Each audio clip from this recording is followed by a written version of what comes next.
We begin tonight with breaking news in the Oakley Plantation area of Clay County, where deputies are investigating a drive-by shooting that injured a juvenile. The shooting happened just before 6 this evening outside the Oakley Plantation Athletic Center near Plantation Oaks Boulevard. And we have received several tips into the newsroom from people wanting to know what happened. News4JAX reporter Eric Avenir joining us live tonight in Oakley Plantation with what you've learned. Eric? Yeah, what started as a quiet early evening here, Friday evening, I might add, here in Oakley Plantation, turned into an evening of gun violence that left one person injured, that person being a juvenile.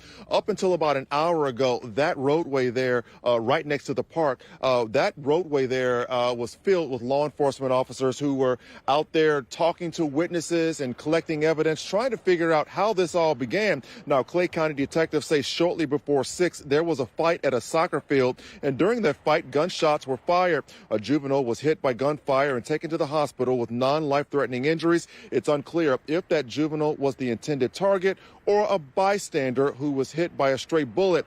Based on the location where we saw that, based on the location, we were able to see there were multiple evidence markers. It appeared that shots were fired from a roadway leading to the entrance to the park.